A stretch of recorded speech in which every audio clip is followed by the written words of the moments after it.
Hello everyone, welcome to learner I am Shivani Chauhan. इस video में हम लोग देखेंगे क्लास 9th आपकी जो हिंदी की बुक है उसका जो चैप्टर है कैदी और कोकिला।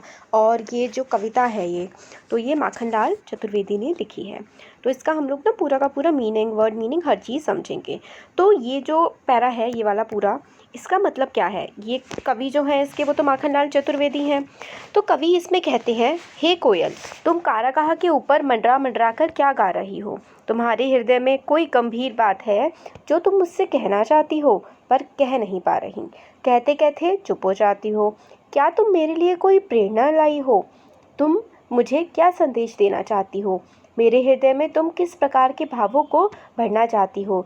यह प्रेरणा का संदेश मेरे लिए कैसे और कहाँ से लेकर आई हो तुम मेरे पास? हे कोयल, तुम अपनी बात मुझसे साफ साफ कहो, स्पष्टता से कहो। तो यहाँ पे जो है ना, कवि वो कोयल के माध्यम से, जैसे कि कोयल की आवाज़ वो सुन रहे हैं, तो वो एक तरह से कोयल की बात को सुनना चाहते हैं, समझना चाहते हैं कि जो कारागृह है, कारागृह होती है जेल, ठीक है। तो ये जो है ना कवि, ये हमारी स्वतंत्रता, जब आंदोलन चल रहा था ना, इंडिपेंडेंस के लिए हमारा जो मूवमेंट चल रहा था, उसमें ये जो कवि है ना, ये भी जेल में थे और इन्होंने ये जो कविता है एक तरह से जेल में लिखी है। और वहाँ की जो कंडीशंस थी, किस तरीके से वो आज़ाद होना चाहते थे मगर वो चार दीवारी में बंद थे। तो कोयल जो है वो आज़ाद है और आज़ादी का संदेश लेकर के आ रही है। इसके बारे में ही कवि कहना चाह रहे हैं, कवि हम लोगों को बताना चाह रहे हैं। और कवि के अनुसार कोयल जो है ना, वो क्या कहना चाहती है? तो कोयल कवि के अनुसार अंग्रेज़ सरकार के क्रांतिकारियों और जनता पर किए जा रहे अत्याचारों को दिखाती है कि जो अंग्रेजी सरकार है वो क्रांतिकारियों, हमारे जो रिवॉल्यूशनरीज़ हैं और हमारे देश के जो लोग हैं, किस तरीके से अंग्रेज़ी सरकार इन पर अत्याचार कर रही है, वो हमें कागा के एक तरीके से बताना चाह रही है। तो इसमें जो है यही बताया गया है। अब कोकिल, कोकिल जो है ना, कोकिल, यहाँ पे जो कोकिल शब्द का इस्तेमाल करा गया है ये कोयल के लिए बोला जा रहा है। और रह रह कर चुप हो जाती हो, तो इसका यही है कि मतलब रह रह कर, कह कह कर रह जाती हो, कि मतलब बोलते बोलते एक तरीके से चुप हो जाती हो। तो इसमें यही बताया गया है। और ये जो रह रहे हैं दो बार इस्तेमाल हो रहा है ना, तो ये पुनरुक्ति प्रकाश अलंकार होता है। देखिए, पुनरुक्ति, ठीक है। तो बार बार जो शब्द आता है तो वहाँ पे क्या होता है? पुनरुक्ति प्रकाश अलंकार, पुनरुक्ति अलंकार होता है। प्रकाश लिखने की ज़रूरत नहीं है, पुनरुक्ति अलंकार हो गया। नेक्स्ट जो है, यहाँ से ये देखिए, ये वाला पैरा सा बन के आ रहा है, इसका मतलब देख लेते हैं इसमें क्या कहना चाहते हैं। तो कवि कोयल को संबोधित करते हुए कहता है, तो कवि कोयल से कहते हैं, मैं यहाँ कारागार, मतलब यहाँ जेल की ऊंची, गंदी, सीलन भरी काली दीवारों के बीच बंद हूँ। तो कवि जो है वो कोयल से कहते हैं कि मैं यहाँ पे जो सीलन, ऊंची ऊंची सी दीवारें हैं, गंदी सी, इसमें बंद हूँ। ऊंची दीवारों के बीच घना काला अंधेरा है और यहाँ पर जो है बहुत ही ज़्यादा अंधेरा है। यहाँ चोर, डाकू, ठीक है, और बहुत ही ख़राब लोग यहाँ पर, बटमारों जो है ना, वो बहुत ही ख़राब प्रवृत्ति के जो लोग होते हैं, बटवार, जैसे कि रास्ते में जा रहे लोगों को लूटने के लिए बंदूक के पिछले हिस्से से जो वार करता है, मतलब बटमारा समझ लीजिए, चोर डाकू टाइप के लोग यहाँ पर रहते हैं। यहाँ चोर, डाकू, ये सब लोग, इनके साथ मुझे अपना दिन गुजारना पड़ रहे हैं। उनके साथ जीवन बिताना मेरी विवशता है, तो इनके साथ रहना मेरी मजबूरी है। यहाँ जीवन निर्वाह के लिए पेट भर भोजन तक नहीं मिलता, यहाँ हमें ज़िंदा रहने के लिए पेट भर खाना भी नहीं मिलता है। यहाँ मरने तक की सुविधा नहीं है, अगर हम चाहें तो हम मर भी नहीं सकते।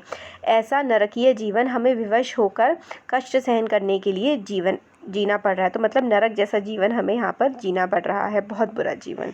हम स्वतंत्रता के लिए संघर्ष कर रहे कैदियों के जीवन पर दिन रात कड़ा पहरा रहता है। और जो हम लोग स्वतंत्रता सेनानी है ना, हमारे पर बहुत ज़्यादा पहरा रखा जाता है। हमारी दिनचर्या को, एक एक कार्य को संदेह की दृष्टि से देखा जाता है। मतलब हम जो काम कर रहे हैं, हम कुछ भी करें, हमें बहुत ज़्यादा संदेह से, मतलब बहुत ही ज़्यादा बुरी तरीके से देखा जाता है। कुछ भी करने की हमें आज़ादी नहीं है। वास्तव में यह शासन व्यवस्था नहीं वरन घोर अन्याय चल रहा है। मतलब यहाँ पर जेल के अंदर कुछ और, इनफैक्ट हमारे देश में पूरे में कोई शासन व्यवस्था नहीं चल रही है, कोई गवर्नमेंट नहीं है, बल्कि अन्याय हो रहा है लोगों पर। चारों ओर मानो अंधकार का ही साम्राज्य है, हर तरफ अंधेरा ही अंधेरा है। चंद्रमा की अब शीतलता प्रदान करने हेतु आकाश में नहीं दिखता। चांद जो है ना वो भी आसमान में हमें नहीं दिखता है। रात घनी और अंधेरी, मतलब बहुत ही अंधेरी हमें रात दिखती है। अर्थात जो इसका मतलब ये है कि आशा, प्रेरणा, एक तरह से हर तरीके के जो मोटिवेशन के मार्ग हैं ना वो हमारे लिए बंद हो चुके हैं। फिर वो आगे कहते हैं, हे मेरी सखी कोयल, इस निराशा भरे क्षणों में तू क्यों जाग रही है और स्वयं जागकर औरों को क्यों जगा रही है। तो जो राइटर हैं, जो हमारे पोएट हैं, वो कोयल से कह रहे हैं कि इतनी मतलब डिप्रेशन का, इतनी निगेटिविटी है इस माहौल में, कोयल तुम क्यों जागी हुई हो और सबको क्यों जगा रही हो। तो कुछ शब्दों का मतलब देख लें। तम जो शब्द है ना इसका मतलब होता है अंधकार, ठीक है, जो अंधेरा होता है ना ये। हिमकर का मतलब होता है, हिमकर यानी कि जैसे कि हिमालय, तो ठंडा देने वाला, एक तरह से शीतलता प्रदान करने वाला। चांद, हिमालय नहीं, सॉरी, यहाँ पर चांद शब्द के लिए इस्तेमाल हुआ है हिमकर, ठीक है, चांद के लिए। और कालीमा में मतलब एकदम अंधेरी, ठीक है। और आली का मतलब होता है फ्रेंड यानी कि सखी, ठीक है। तो ये इनके शब्दों के मतलब हो गए। अब देखिए ये वाला जो है ये, इसका क्या मतलब निकल के आता है। तो यहाँ पर कवि कोयल से कहते हैं, हे कोयल, तुम्हारे कंठ का मतलब होता है तुम्हारा जो गला है ना, तुम्हारे कंठ से वेदना के स्वर वाली ऐसी गहरी सांस क्यों निकल रही है। तुम्हारे गले से वेदना वाली एक जो वेदना होता है ना, दुख, मतलब दुख वाली जो सांसें हैं तुम्हारे गले से क्यों निकल रही हैं, ऐसा कवि जो है वो कोयल से पूछते हैं। तुमने ऐसा क्या देख लिया कि तुमने गहरी हूक छोड़ी है। तो तुमने ऐसा क्या देख लिया कि तो इतनी, मतलब जो ये हूक होती है, दर्द भरी गहरी आवाज़ तुमने क्यों निकाली है, तुमने ऐसा क्या देख लिया है, क्या तुम्हारा कुछ लुट गया है। ये कौन कह रहा है, ये कवि कोयल से कह रहे हैं। तुम्हारा जो कंठ है इतना कोयल और मधुर है, कंठ गला होता है, तुम्हारा कंठ इतना कोमल और मधुर है कि मानो तुम्हें ईश्वर ने संसार की हर कोमल वैभव संपदा की रक्षा का दायित्व सौंप रखा हो। मतलब तुम्हारा कंठ इतना अच्छा है, तुम्हारी आवाज़ इतनी अच्छी है, तो ऐसा लगता है कि ईश्वर ने तुम्हें हर एक तरह से कोमल चीज़ के लिए, हर अच्छी चीज़ के लिए तुम्हें एक रिस्पॉन्सिबिलिटी दे रखी हो कि तुम्हें अच्छे आवाज़ निकालनी है, अच्छे काम करने हैं सबके लिए। अब तुम बताओ कि तुम्हारे इस मीठे स्वर में इतनी वेदना कैसे आ गई। तो कवि कोयल से कहते हैं कि तुम्हारा जो स्वर है वो इतना मीठा है, मतलब इतना अच्छा स्वर है तुम्हारा, इतनी अच्छी आवाज़ है, तुम्हारी इतनी प्यारी आवाज़ में इतनी वेदना, इतना दुख कैसे आ गया है। वेदना का मतलब दुख होता है। और जो यहाँ पे ठीक है, इन सब का हुक का मैंने आपको मतलब बता दिया। हुक का मतलब होता है दर्द भरी आवाज़, वेदना का मतलब दुख होता है, बाकी सबको तो मतलब ईजी है। अब आगे देखिए, हाँ, तो ये, हाँ, ये मृदुल, और मृदुल का मतलब होता है कोमल या फिर मीठी, ठीक है। वैभव का मतलब होता है समृद्धि, आगे बढ़ना। अब ये वाला जो नेक्स्ट है ये, इसके मतलब हम लोग देख लेते हैं। क्या हुई बावली, ये वाला जो है, तो इसमें जो कवि कोयल से पूछते हैं, हे कोकिला, तुम आधी रात के समय इस तरह क्यों चीख रही हो, क्या तुम पागल हो गई हो, क्या तुमने जंगल में लगी किसी आग को देख लिया है जिसकी लपटों के जाल को देखकर तुम्हें अचानक डर की चीख आ गई है। तो एक तरह से यहाँ पे पूछा जा रहा है कि क्या तुम बावली, तुम पागल हो गई हो, आधी रात में तुम क्यों चीख रही हो, क्या तुमने कोई जंगल में बहुत ही ज्वालाएँ देख ली हैं, जंगल में क्या कुछ जल रहा है जिसे देख करके तुम परेशान हो रही हो। तो यहाँ पर कवि इस तरीके से पूछ रहे हैं। और कवि ने बावली क्यों कहा, क्योंकि वो आधी रात को कूक रही थी वहाँ पर कारावास के आसपास, इसलिए कवि ने पूछ ही लिया कि क्या तुम थोड़ी बावली हो गई हो, क्या थोड़ी पागल हो गई हो। तो फिर कवि कोकिला से फिर से आगे बोलते हैं, कोकिला, क्या तू रात के असमय क्रंदन मतलब जो आवाज़ निकाल रही है इसलिए कर रही है कि तुम्हें हमारी जो ये हथकड़ियाँ पसंद नहीं हैं। क्या तुम रात को इसलिए आवाज़ निकाल रही हो कि जो हथकड़ियाँ हमने पहनी हुई हैं ये तुम्हें पसंद नहीं आ रही हैं। यदि तू इन्हें बंधन की श्रृंखला समझकर दुखी हो रही है तो तू समझ ले कि ये हमारे बंधन की जंजीरें नहीं हैं, ये तो ब्रिटिश राज द्वारा हमें दिए हुए आभूषण हैं। तो फिर आगे कहते हैं कि कोयल से कि क्या कोयल तुम हमारी जो हथकड़ियाँ हैं इन्हें देख करके परेशान हो रही हो।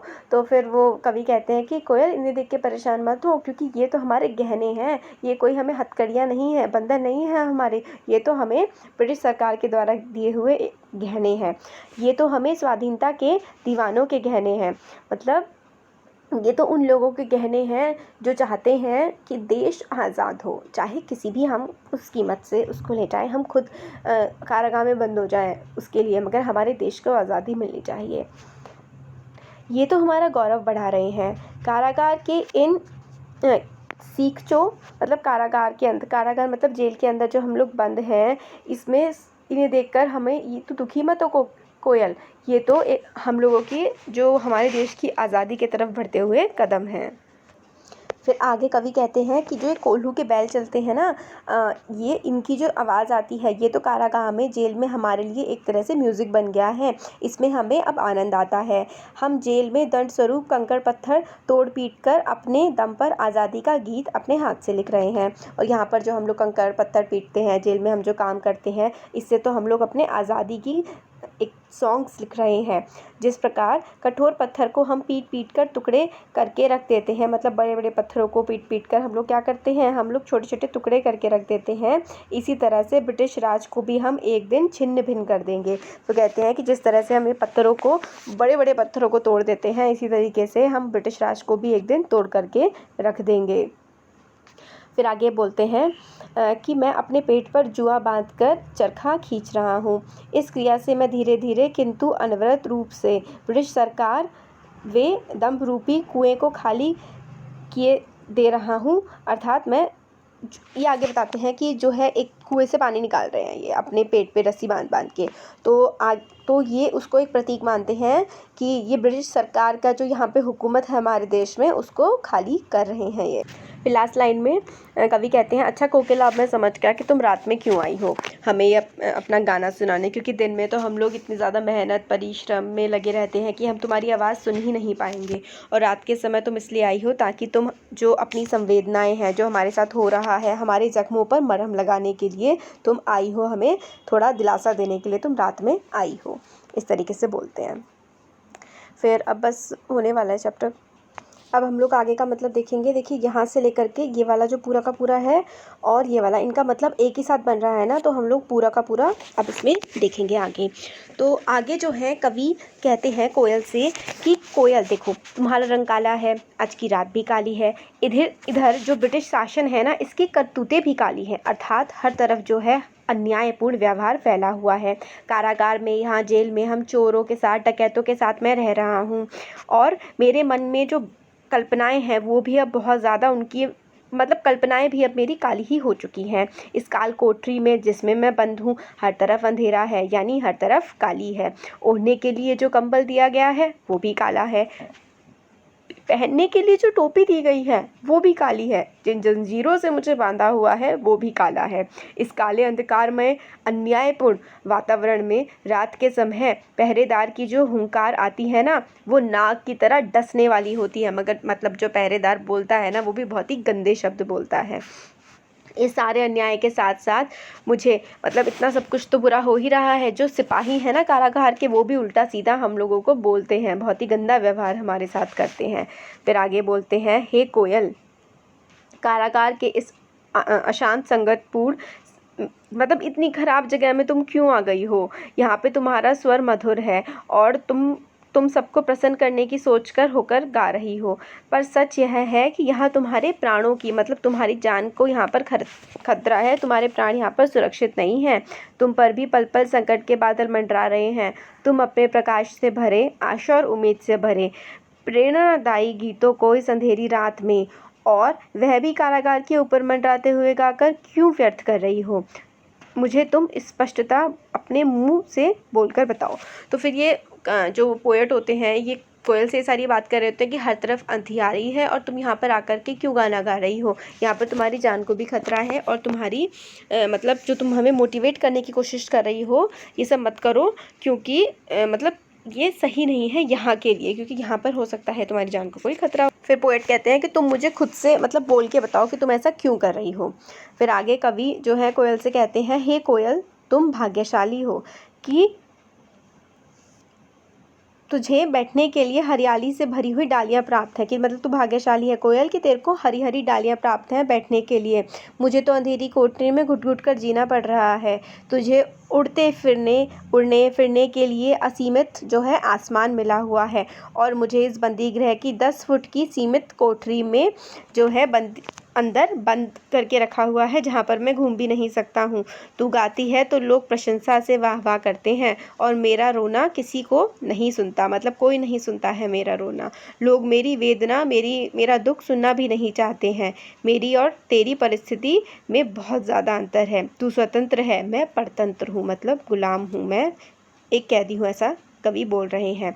इतना सब जानकर भी तू युद्ध का संगीत छेड़ रही है। हे कोकिला, तू ही बता, तेरी इस हुक पर मैं क्या करूं? मेरी विवशता को तो तू अच्छी तरह पहचान रही होगी। ज़रा सोच, मैं कर भी क्या सकता हूँ?